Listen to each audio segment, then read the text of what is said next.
Chapter 13. This is what the Lord said to me. Go and buy a linen belt and put it around your waist, but do not let it touch water. So I bought a belt, as the Lord directed, and put it around my waist. Then the word of the Lord came to me a second time. Take the belt you bought and are wearing around your waist, and go now to Perath, and hide it there in a crevice in the rocks. So I went and hid it at Perath, as the Lord told me. Many days later the Lord said to me, Go now to Perath and get the belt I told you to hide there. So I went to Perath and dug up the belt and took it from the place where I had hidden it. But now it was ruined and completely useless. Then the word of the Lord came to me. This is what the Lord says. In the same way I will ruin the pride of Judah and the great pride of Jerusalem. These wicked people who refuse to listen to my words, who follow the stubbornness of their hearts and go after other gods to serve and worship them, will be like this belt, completely useless. For as a belt is bound around a man's waist, so I bound the whole house of Israel and the whole house of Judah to me, declares the Lord, to be my people, for my renown and praise and honor. But they have not listened.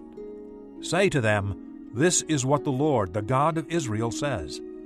Every wineskin should be filled with wine. And if they say to you, Don't we know that every wineskin should be filled with wine? Then tell them, This is what the Lord says.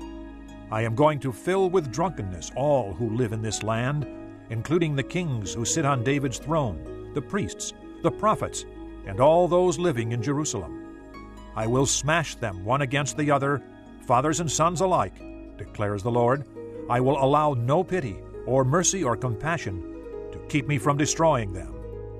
Hear and pay attention. Do not be arrogant, for the Lord has spoken. Give glory to the Lord your God before he brings the darkness, before your feet stumble on the darkening hills. You hope for light, but he will turn it to thick darkness and change it to deep gloom. But if you do not listen, I will weep in secret because of your pride. My eyes will weep bitterly, overflowing with tears, because the Lord's flock will be taken captive. Say to the king and to the queen mother, Come down from your thrones, for your glorious crowns will fall from your heads. The cities of the Negev will be shut up, and there will be no one to open them. All Judah will be carried into exile, carried completely away. Lift up your eyes and see those who are coming from the north. Where is the flock that was entrusted to you, the sheep of which you boasted? What will you say when the Lord sets over you those you cultivated as your special allies? Will not pain grip you like that of a woman in labor? And if you ask yourself, Why has this happened to me? It is because of your many sins that your skirts have been torn off and your body mistreated.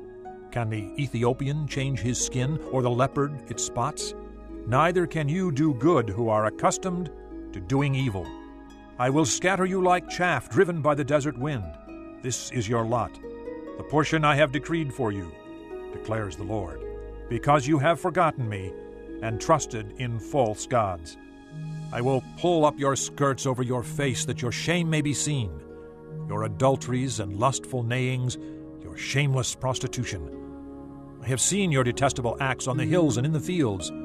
Woe to you, O Jerusalem! How long will you be unclean?